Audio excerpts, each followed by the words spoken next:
كل أمور اللهم افتح لنا كل خير اللهم انصر المجاهدين وارحم المستضعفين ودمر أعداء الدين واطمس على أموالهم آمين يا رب العالمين. Alhamdulillah kaum muslimin rahimani wa rahimakumullah. Kita melanjutkan pengajian fikih madhab Syafi'i dari kitab Ar-Riyadul Badi'ah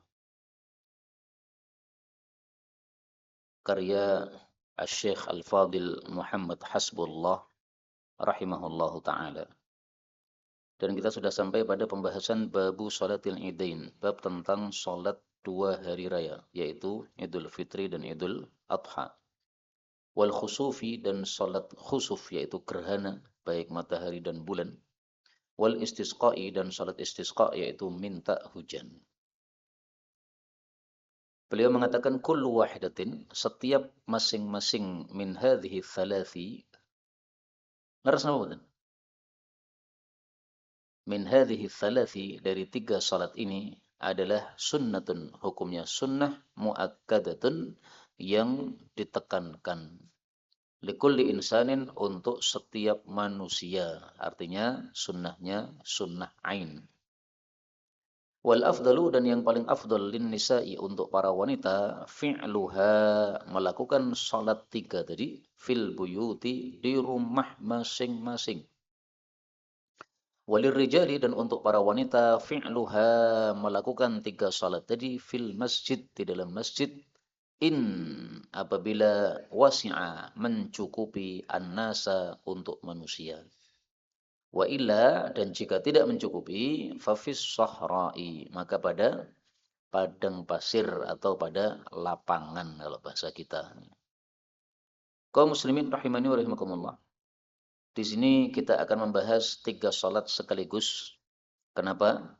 Karena tiga salat ini hukum-hukumnya mirip-mirip sehingga digabungkan pembahasannya oleh beliau penulis kitab ini, yaitu salat Id, salat gerhana, salat istisqa.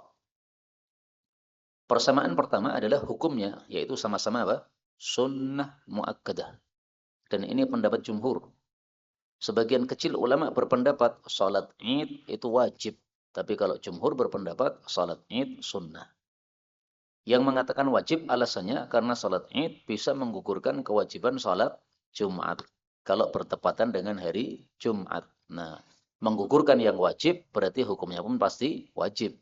Karena tidak mungkin yang sunnah bisa menggugurkan yang wajib. Itu alasan yang mengatakan wajib. Tapi kita mengikuti pendapat mayoritas, yaitu hukumnya sunnah muakkadah. Nah, sunnah itu kan ada dua macam kan? Ada sunnah kifayah, ada sunnah ain. Di sini beliau mengatakan likulli insan, untuk setiap manusia. Berarti sunnahnya sunnah ain. Jadi semua orang disunnahkan melakukan. Tidak hanya cukup sebagian, kemudian yang lainnya tengok-tengok. Enggak begitu. Semuanya kalau bisa datang melakukan. Adapun tempatnya, menurut mazhab Syafi'i dibagi dua. Untuk yang wanita, paling afdalnya di rumah. Salat Id di rumah. Salat gerhana di rumah. Salat istisqa di rumah. Tapi untuk yang laki-laki, untuk wanita di rumah, maka untuk yang laki-laki paling afdalnya di masjid. Nah, perkataan di sini paling afdal bagi wanita adalah di rumah, ini kita tidak memakainya. Dengan kata lain, kita tidak mengikuti madhab Syafi'i dalam bab ini. Kenapa? Bukan karena kita menganggap madhab Syafi'i salah, bukan ya. Tapi karena praktek Nabi Shallallahu Alaihi Wasallam, para wanita pun datang ke lapangan. Nah, sehingga kita melakukan seperti yang dilakukan di masa Nabi Muhammad Sallallahu Alaihi Wasallam. Tapi jangan menganggap madhab Syafi'i itu menyelisih sunnah, bukan Pak, bukan menyelisih sunnah. Mereka melihat para wanita, apalagi zaman sekarang, itu banyak yang keluarnya dalam keadaan tidak menjaga auratnya. Makanya lebih afdalnya, ya, lebih afdalnya di rumah. Tapi kalau kita mengikuti pendapat yang lain, lebih afdalnya di lapangan, sebagaimana para laki-laki lebih afdalnya di lapangan. Demikian juga di sini beliau mengatakan, untuk yang laki-laki dibagi dua. Apabila masjidnya cukup, lebih afdal di masjid. Tapi kalau masjidnya tidak cukup, baru lebih afdal di lapangan. Nah, perkataan ini lebih afdal di masjid kalau cukup, ini juga kita tidak memakainya. Kenapa? Karena Nabi Shallallahu Alaihi Wasallam sholat idnya selalu di lapangan, sholat istisqanya selalu di lapangan. Kalau sholat gerhana memang beliau melakukannya di masjid. Jadi kita itu mengikuti apa yang dilakukan Nabi persis totalnya. Tidak kita beda-bedakan antara satu sholat dengan yang lainnya. Apapun dilakukan Nabi maka kita ikuti. Tapi sekali lagi jangan menganggap bahwa madhab Syafi'i ini adalah menyelisih sunnah. Madhab Syafi'i mengatakan bahwasanya lebih baik di masjid. Kenapa? Karena Rasul Shallallahu Alaihi Wasallam bersabda, "Ahabbul bilad ilallah masajiduha." Tempat yang paling utama, yang paling dicintai oleh Allah itu adalah masjid. Nah, makanya madhab Syafi'i mengatakan lebih utama di masjid. Jadi masing-masing pendapat itu ada dasarnya, Pak. Kemarin saya ngajar di Sumber, itu tempat pengajian baru. Nah, ketika saya sampaikan pendapat-pendapat madhab, ini ada seorang bapak mengatakan, Ustadz, mbok sunnah yang jelas saja, yang sahih. Nggak usah pakai madhab-madhab gimana. Ya mungkin maksudnya supaya nggak bingung ya. Maka sudah pakai hadis yang sahih selesai. Nggak perlu madhab-madhab gini. Nah, maka perlu saya jelaskan bahwasanya kita mempelajari madhab-madhab seperti ini, salah satu tujuannya adalah supaya kita paham adanya perbedaan pendapat sehingga kita bisa toleran. Jadi kalau madhab Syafi'i kok sholatnya di masjid, sementara kita sholatnya di lapangan, nggak ada masalah. Mereka punya dasar kan, dasarnya hadis tadi yang saya bacakan. Nah kita pilih di lapangan, kita juga punya dasar, yaitu dasarnya perbuatan Nabi Sallallahu Alaihi Wasallam. Nah kalau mengetahui seperti ini kita jadi mudah toleran terhadap yang lain. Dan ini yang sejak dulu saya inginkan ya dalam pengajian-pengajian itu disampaikan pendapat yang banyak. Tujuannya supaya orang paham pendapat yang lain, supaya toleran. Karena dulu kita pernah mengalami suatu masa di mana kita itu mudah menyalahkan. Ya. Dikit-dikit bid'ah, dikit-dikit bid'ah. Padahal bukan bid'ah yang hakiki, itu hanya bid'ah perbedaan pendapat. Kunut subuh misalnya ya. Syafi'iyah kunut subuh, Hambali tidak. Kalau di Indonesia berarti NU kunut subuh, Muhammadiyah tidak. Dulu-dulu pernah kita mengalami masa di mana Muhammadiyah dengan NU itu seperti musuh. Seperti musuh, padahal sesama muslim. Nah, sekarang ini alhamdulillah sudah mulai bagus ya kondisi umat Islam sehingga kita perlu lebih memperluas lagi ilmu kita dalam bab fikih seperti ini supaya lebih toleran lagi. Berikutnya, kemudian beliau menyebutkan caranya. Caranya salatnya bagaimana? Beliau mengatakan wa yusalli dan dia melakukan salat kulla idin pada setiap hari raya rakaataini 2 rakaat. 2 rakaatnya bagaimana? Yukabbiru bertakbir qabla sebelum al-qiraati membaca Al-Qur'an, membaca Fatihah. Fil ula pada takbir yang pertama, pada rakaat yang pertama, sab'a takbiratin 7 kali takbir. Ghaira selain takbiratul ihram. Takbiratul ihram. Jadi takbiratul ihramnya enggak dihitung. Ya. Sehingga kalau plus takbiratul ihram jadi 8 takbir. Wa fi tsaniyati dan pada rakaat yang kedua khamsan 5 kali takbir ghaira selain takbiratul qiyam. Takbir ketika berdiri. Wa yajibu dan wajib ta'yinu untuk menetapkan Idul Fitri min Idul Adha dari Idul Adha fi niyatis salati di dalam niatan salatnya. Jadi niatnya harus jelas. Ini salat apa? Sama dengan salat duhur, asar, maghrib, isya. Harus jelas, Pak. Makanya ada fatwa, saya baca dalam kitab Musannaf.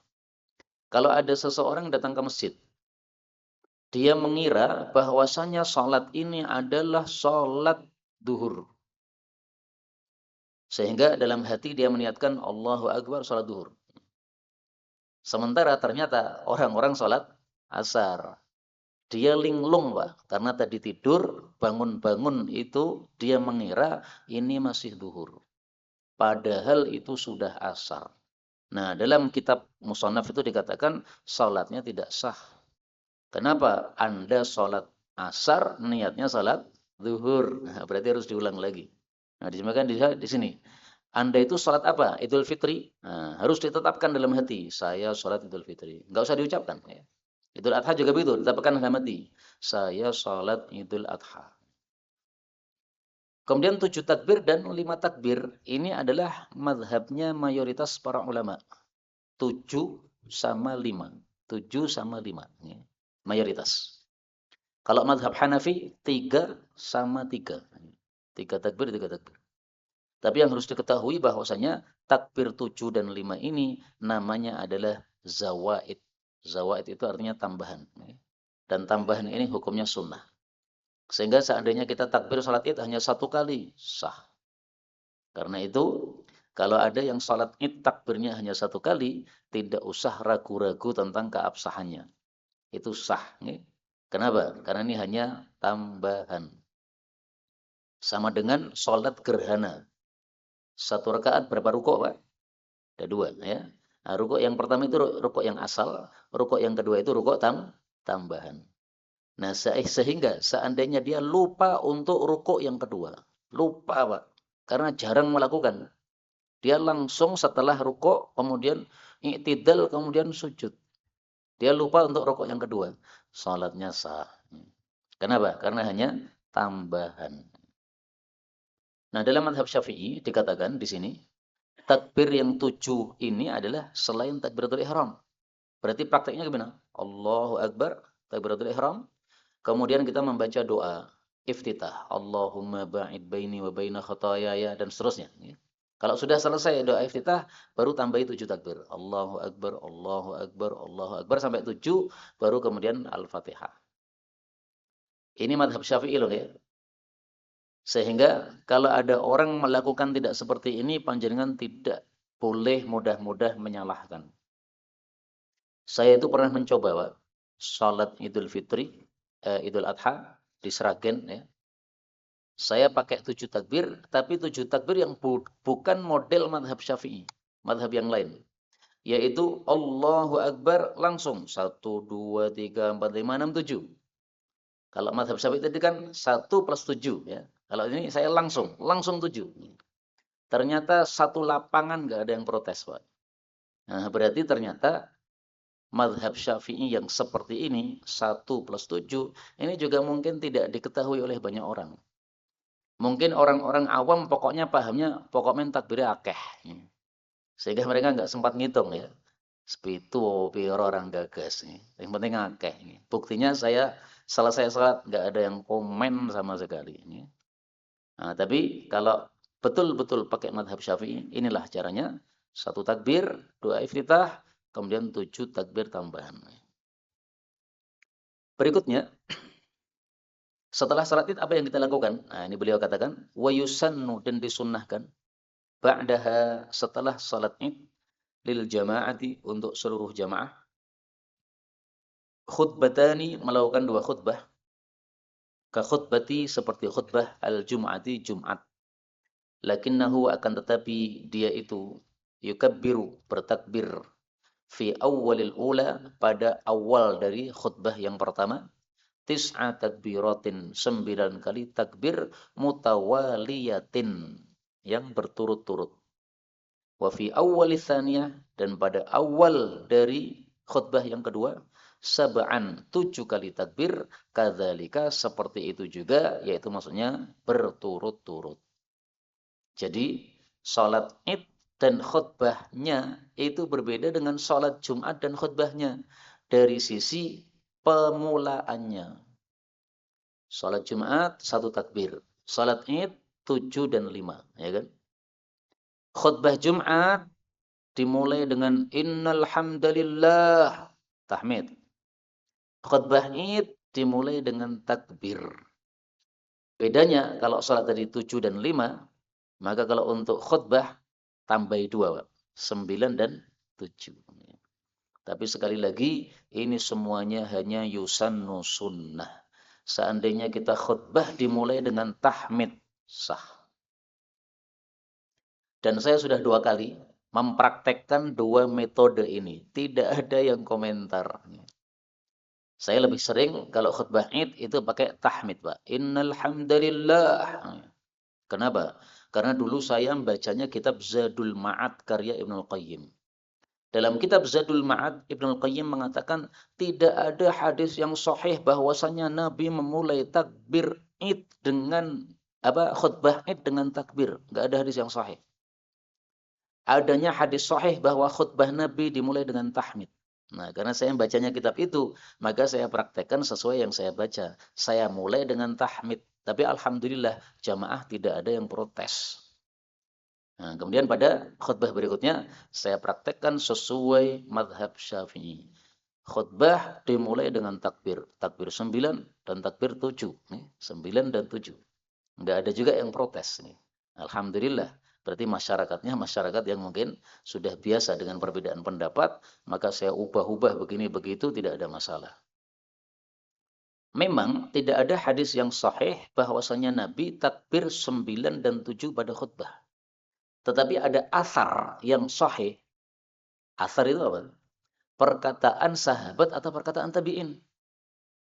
Perkataan tabi'in mengatakan minas sunnah, termasuk sunnah bahwasanya khutbah Id dimulai dengan 9 dan 7 takbir. Nah, ini perkataan tabi'in, Pak. Sahih sanadnya. Sehingga alasannya orang-orang yang memulai dengan takbir itu ada ternyata. Memang bukan sabda Nabi, tapi kan dia mengatakan minas sunnah, termasuk sunnah kan? Nah, berarti bisa diterapkan. Nah, makanya bebas silahkan ya. Kalau mau pakai madhab jumhur, ya berarti dimulai takbir dulu. Tapi kalau mau pakai madhab sebagian kecil ulama, dimulai dengan tahmid. Saya karena sudah terlanjur, pertama kali kitab yang saya baca adalah Zadul Ma'ad, maka saya lebih sering tahmid dulu. Ya sok kolo-kolo dimulai dengan takbir. Supaya orang paham, oh Pak ini oleh tuh, dimulai dengan takbir ya, 9 sama 7. Supaya orang apa? Tidak mudah-mudah untuk menyalahkan pendapat yang lain. Kemudian di sini beliau mengatakan, takbir 9 itu mutawaliyah, berturut-turut. Perkataan berturut-turut ini maksudnya isyarat bahwasanya untuk yang sholat tadi, takbirnya tidak berturut-turut. Jadi setelah Allahu Akbar, nah, diam sejenak Pak. Yang dibaca apa? Kalau pendapat yang populer, yang dibaca 4 wirid. Subhanallah, walhamdulillah, wa la ilaha illallah, wallahu akbar. Allahu akbar, subhanallah, walhamdulillah, wa la ilaha illallah, allahu akbar. Allahu akbar, gitu. Tapi itu pun juga tidak harus. Seandainya yang sholat tadi disamakan dengan khutbah, yaitu takbirnya berturut-turut, juga sah. Karena ini semuanya hukumnya apa? Sunnah. Takbir tambahannya sunnah, berturut-turutnya juga sunnah. Bacaan yang di tengah-tengahnya itu juga tidak wajib. Nah, sehingga masalah ini masalah yang sangat-sangat longgar, jangan dibikin susah. Apa yang sudah dibikin mudah, jangan dibuat susah. Sekarang beliau membahas tentang takbiran. Kalau tadi kan salat dan khutbah. Nah, sekarang takbiran. Beliau mengatakan, wa'an dan bahwasanya, maksudnya disunahkan bahwasanya, yukabbiro takbiran annasu para manusia, fi idil fitri, pada idul fitri, min dari sejak ghurubis syamsi, tenggelamnya matahari. Akhirah pada akhir yaumin, hari min Ramadan, dari bulan Ramadan, ila sampai dukuli masuknya al-imami imam fi salatil idi pada salat id. Ini untuk Idul Fitri. Sekarang Idul Adha. Wa fi Idul Adha, adapun pada Idul Adha, takbirannya adalah min sabahi, dari sejak pagi hari, yaumi Arafata, hari Arafah. Tanggal berapa? 9 Dzulhijjah. Ila sampai al-ghurubi, tenggelam matahari, akhirah, pada akhir ayyamit tasyrik, hari-hari tasyrik, berarti tanggal 13. 9, 10, 11, 12, 13, 5 hari. Wa amma, dan adapun al-hujjaj, orang-orang yang haji, mudah-mudahan semua kita bisa haji mabrur, amin ya rabbal alamin. Fayukabbirun, maka mereka itu bertakbir fil adha, pada Idul Adha, idza, apabila tahallalu, mereka sudah tahallul min ihramihim, dari ihram mereka. Kalau belum tahallul, maka wiridnya bukan takbir tapi talbiyah, karena haji. Kaum muslimin rahimani wa rahimakumullah, di sini beliau membahas tentang takbiran. Istilah takbiran itu dalam bahasa kita maksudnya memperbanyak takbir ya. Nah, karena diperbanyak maka disebut takbiran ya. Memperbanyak takbir ini untuk Idul Fitri waktunya ringkas, untuk Idul Adha waktunya panjang. Untuk Idul Fitri cuma 1 hari, Pak. Yaitu ketika tenggelam matahari pada tanggal 30 Ramadan atau 29 Ramadan, tergantung Ramadannya. Ya. Terus berlanjut sampai dengan pagi hari subuh. Berlanjut lagi sampai imam datang pada waktu duha.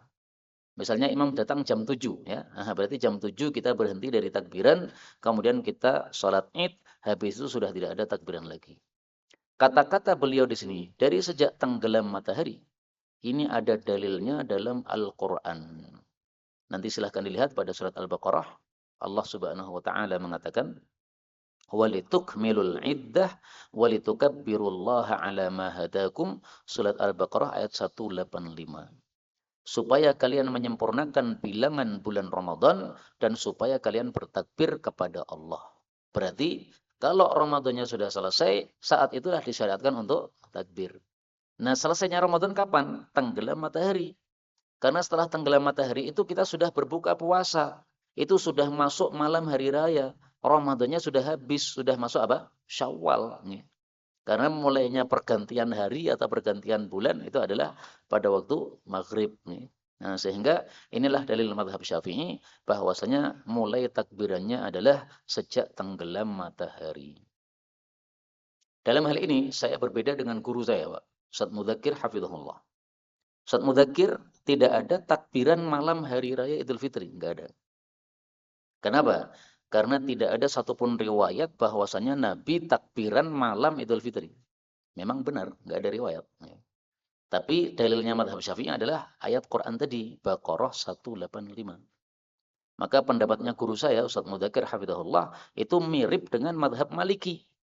Mazhab Maliki berpendapat takbiran Idul Fitri itu mulainya ketika kita keluar dari rumah menuju lapangan. Habis sholat subuh kita mandi, gitu. Habis itu kita keluar ke lapangan. Nah, itu mulai takbiran di situ. Dari rumah takbiran sampai ke lapangan. Kemudian menunggu imam masih takbiran. Imam datang, takbiran selesai, sholat.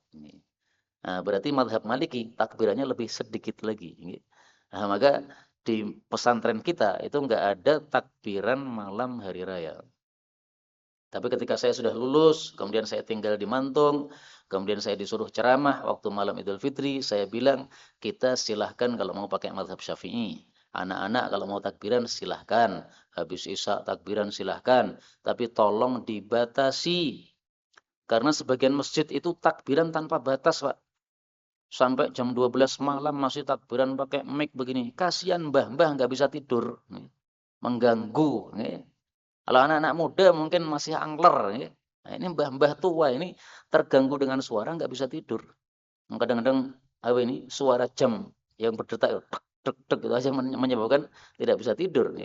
Nyamuk suaranya ngungung nggak bisa tidur. Nah, maka tidak boleh sampai mengganggu kepada orang lain, hukumnya haram. Maka silahkan takbiran kalau mengikuti mazhab Syafi'i malam Idul Fitri silahkan ya. Anak-anak kan senang kalau disuruh bawa mic pada malam Idul Fitri. Ramai masjidnya, bagus, nggak ada masalah. Tapi tadi jangan sampai mengganggu orang tidurnya. Adapun Idul Adha, maka takbirannya adalah sejak hari Arafah sampai dengan hari Tasyrik. Ini yang dimaksud sejak hari Arafah, ini maksudnya adalah yang dipimpin bersama imam di masjid habis sholat 5 waktu. Itu maksudnya, Pak. Tapi kalau yang takbiran sendiri-sendiri, maka takbiran Idul Adha mulainya tanggal 1 sampai tanggal 13. Berarti 13 hari. Nah, sehingga harus dibedakan ya. Takbiran sendiri-sendiri istilahnya adalah takbir mutlak. Itu mulai tanggal 1 sampai tanggal 13. Takbir yang bersama imam habis sholat 5 waktu namanya takbir muqayyad. Itulah yang tanggal 9 sampai tanggal 13. Nah, makanya satunya 13 hari, satunya 5 hari. Ini harus dibedakan antara dua macam takbir tadi. Terus beliau di sini membahas orang haji. Kalau orang haji hukumnya lain. Karena orang haji itu punya zikir yang khusus. Labbaik Allahumma labbaik. Itu zikirnya orang haji. Nah, sehingga wirid mereka bukan takbiran. Kapan takbirannya? Kalau sudah selesai tahallul ihram. Nah, baru mereka takbiran. Belum tahallul, maka wiridnya adalah tahlil. talbiyah. Ya. Tapi sebenarnya masalah ini pun juga tidak wajib. Ya. Sehingga seandainya ada orang haji takbiran gimana? Ya enggak berdosa. Ya. Kemudian sampai di sini sudah selesai pembahasan tentang salat Id. Kita masuk pada pembahasan salat berikutnya yaitu salat gerhana. Beliau mengatakan, wa aqallu dan minimal salatil khusufi, salat gerhana adalah an bahwasanya tu shalla dilakukan salat rakaataini 2 rakaat kasunnati seperti salat sunnah adz-dzuhri zuhur. Wa akmaluha dan yang paling sempurnanya adalah ayyuja'ala bahwasanya dijadikan fi kulli rakaatin pada setiap rakaatnya qiyamaini 2 kali berdiri.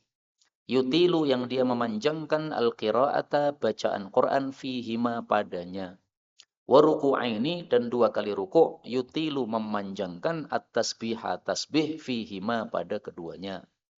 Wala ziyadata dan tidak ada tambahan fi sujudi dalam sujud.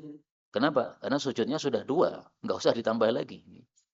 Lakinnahu akan tetapi dia itu yutilu memanjangkan at-tasbiha tasbih fihi di dalam sujud aidon juga. Kaum muslimin rahimani wa rahimakumullah. Di sini beliau membahas tentang salat kusuf. Dan hukumnya sudah disebutkan di awal tadi ya, bahwasanya hukum dari 3 salat ini adalah sunnah. Maka salat kusuf pun juga sunnah. Salat kusuf ada 2. Ada gerhana matahari, ada gerhana bulan. Nah, di sini beliau tidak membahas secara detail. Kalau mau dibahas secara detail dalam madhab Syafi'i, gerhana matahari itu bacaannya sir tanpa suara, gerhana bulan itu bacaannya jahar pakai suara. Itu madhab Syafi'i. Tapi kita tidak memakai madhab Syafi'i dalam bab ini. Mau gerhana matahari, mau gerhana bulan, semuanya kita pakai bacaan keras. Kenapa? Karena Rasulullah pun ketika gerhana matahari tahun 10 Hijriah, beliau jaharo, mengeraskan, kata Aisyah. Aisyah itu kan kamarnya di samping mihrab Nabi. Sehingga Nabi membaca itu terdengar oleh Aisyah. Aisyah di kamar dia tahu, oh ini Nabi membaca bacaan dengan bacaan yang keras. Kemudian di sini beliau mengatakan paling sempurnanya itu adalah setiap rakaatnya berdirinya 2 kali dan rukuknya 2 kali. Itu paling sempurnanya, Pak. Berarti kalau berdirinya cuma 1 kali dan rukuknya cuma 1 kali, itu juga sah. Berdiri 2 kali sunnah atau sempurna. Rukuk 2 kali sunnah atau sempurna.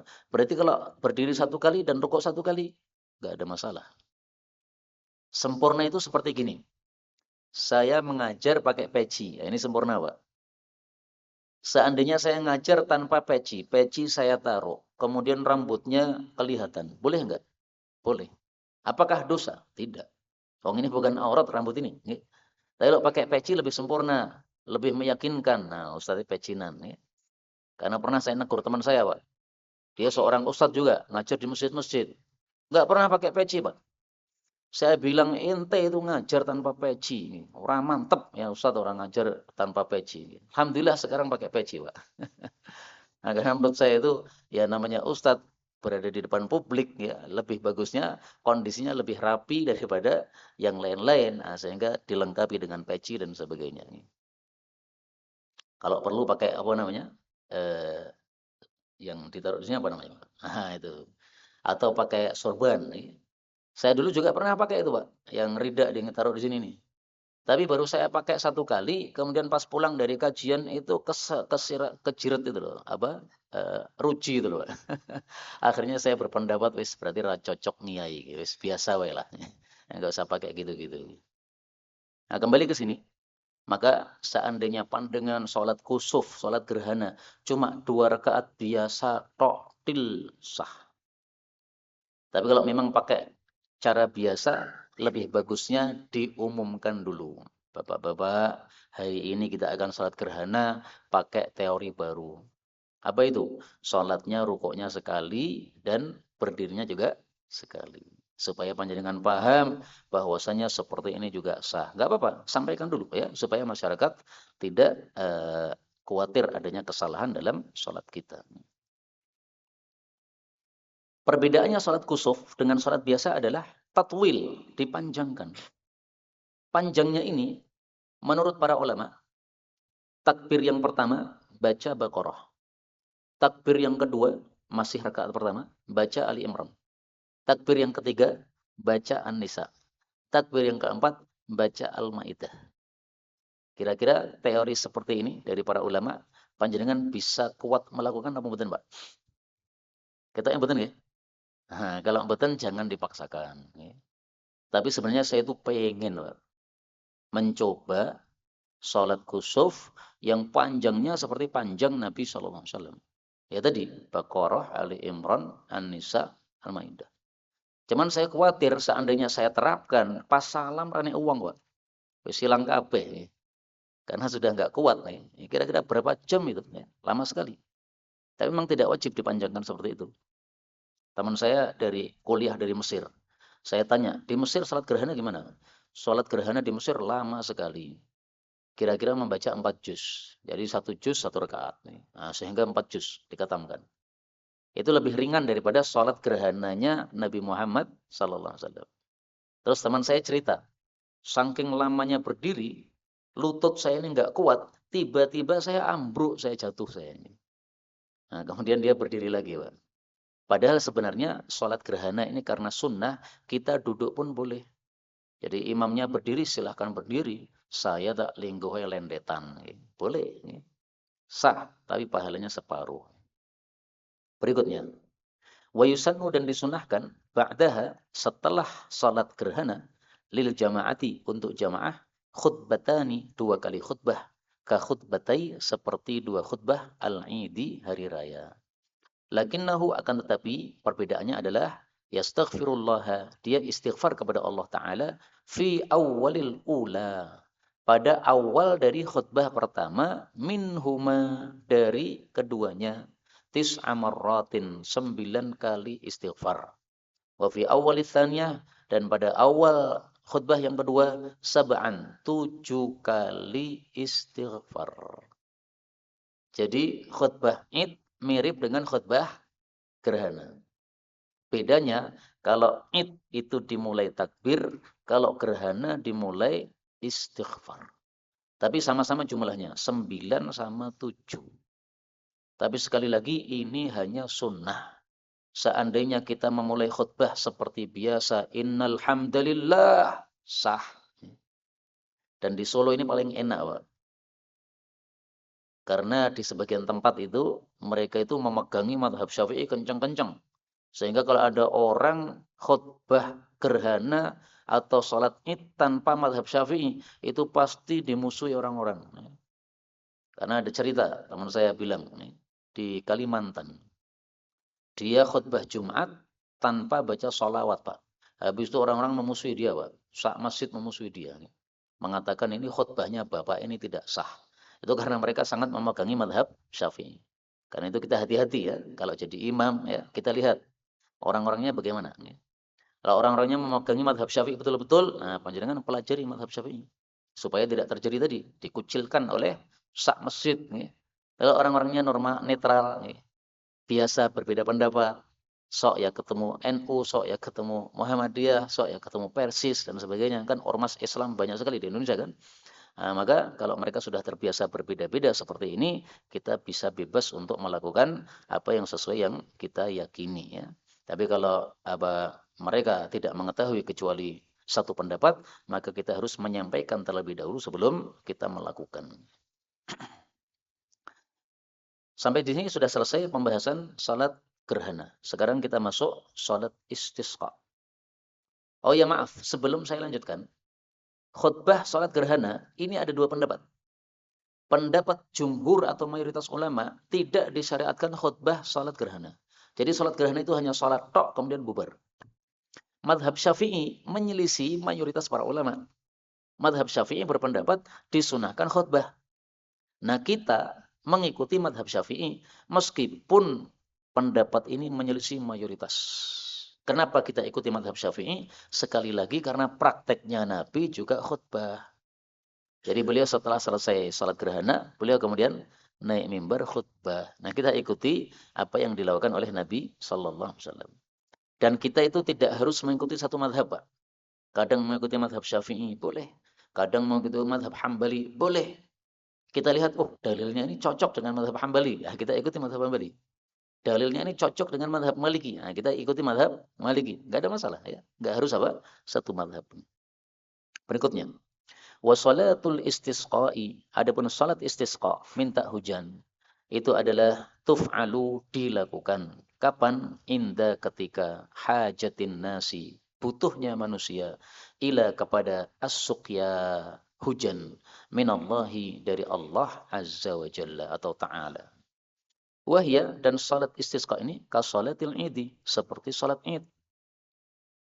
Maksudnya seperti salat id gimana? Prakteknya sama.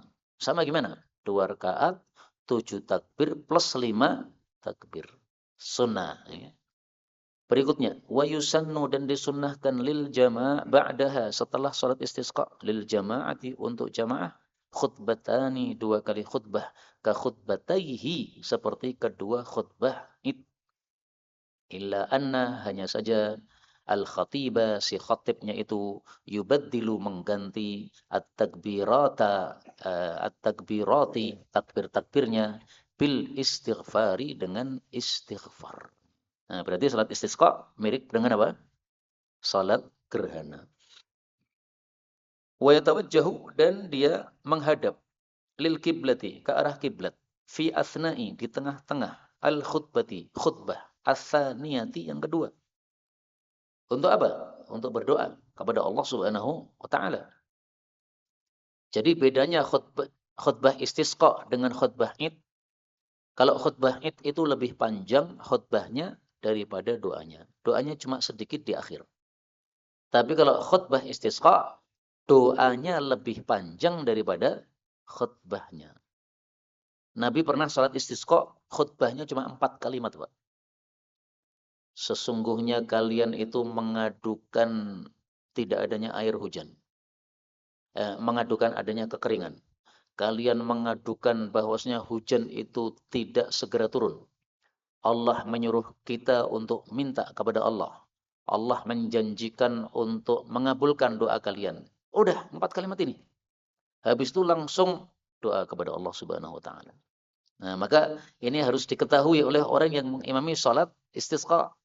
Karena banyak orang yang salat istisqa tapi tidak sesuai praktek Nabi SAW.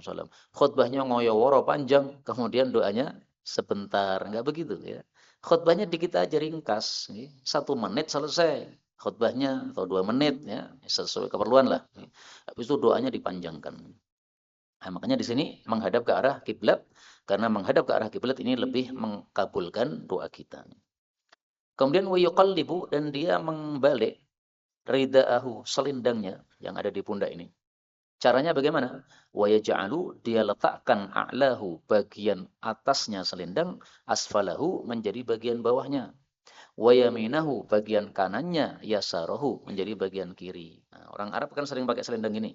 Nah, maka yang kanan taruh kiri, kiri taruh kanan, kemudian yang bawah taruh atas, atas taruh bawah. Bagaimana kalau kita tidak pakai selendang? Nah, di sini diperselisihkan oleh para ulama, Pak.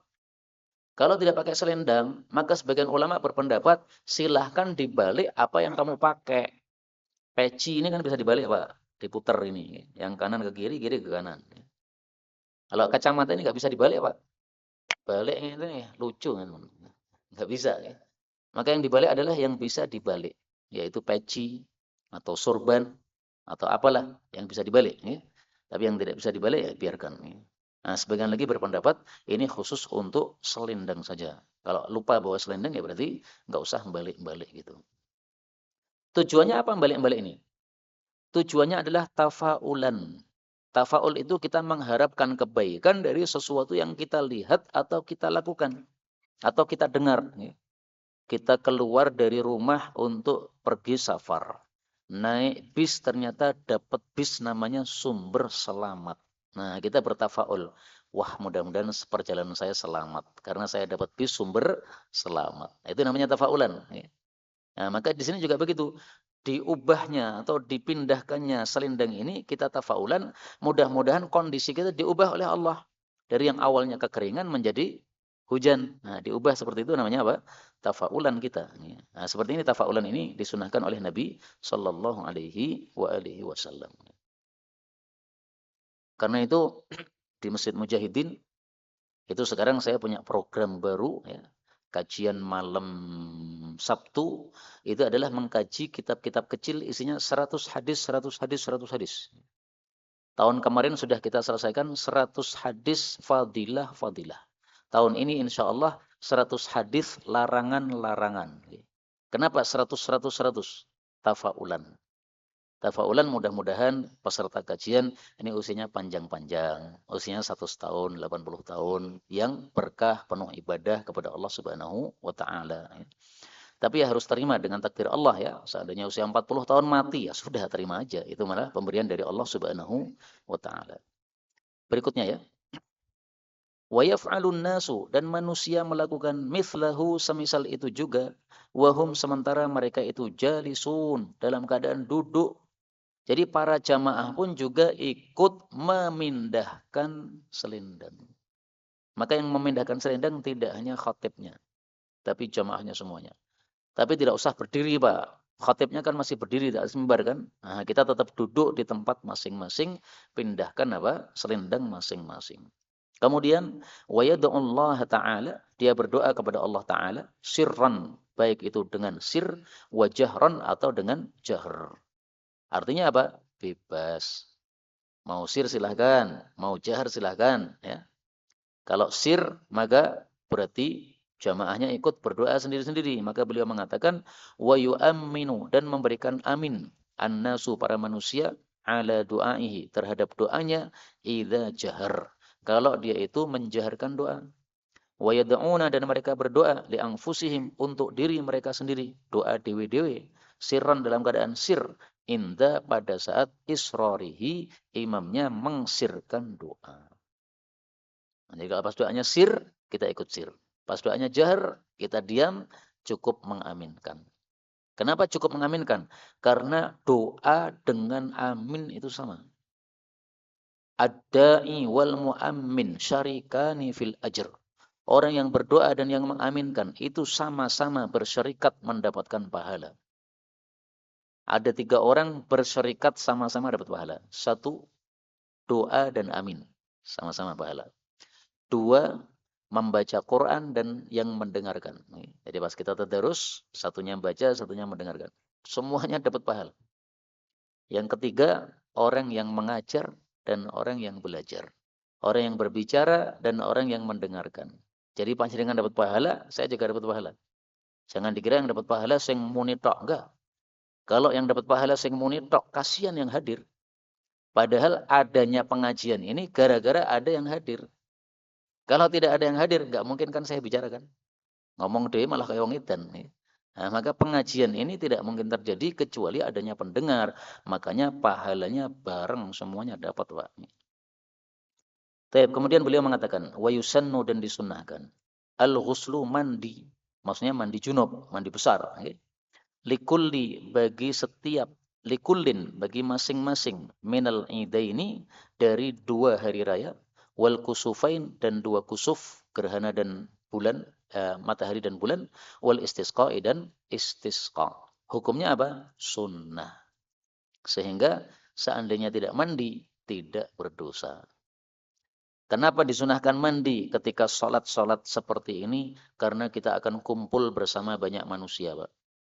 Jangan sampai ketika kita kumpul bersama kaum muslimin, kita mengganggu kaum muslimin dengan bau kita yang tidak enak. Nah, itulah rahasianya kenapa untuk sholat-sholat ini disunahkan mandi. Zuhur, asar, maghrib, isya, subuh, nggak ada sunnah mandi, nggak ada. Kenapa? Karena kumpulnya orang pada sholat 5 waktu tidak sebanyak kumpulnya pada saat Idul Fitri, Idul Adha, gerhana, dan istisqa. Jelas nih? Sholat Jumat kenapa disunahkan mandi? Karena kumpulnya banyak. Satu tempat kumpul banyak orang. Ini keringatnya jadi kumpul, Pak. Nah, semuanya belum mandi. Wah, mulek ambunin yang masjid nih. Mengganggu orang-orang yang sholat nih.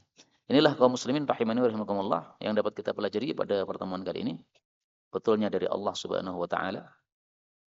Kalaupun ada salahnya, fa astaghfirullahal azim li wa lakum. Dan saya ringkaskan bahwa kita pada pertemuan kali ini sudah membahas 3 macam salat. Salat Idul Fitri, Idul Adha, kemudian salat gerhana matahari dan bulan, dan salat istisqa atau minta hujan. Kalau memang sudah lama tidak turun hujan dan antum kekurangan air, silahkan istisqa. Di Solo kita hampir tidak pernah istisqa. Kenapa? Air ada terus meskipun tidak hujan. Tapi kalau di sini seandainya airnya kering, silahkan istisqa. Wallahu a'lam bishawab. Alhamdulillahirabbil alamin. Kalau ada pembahasan silahkan.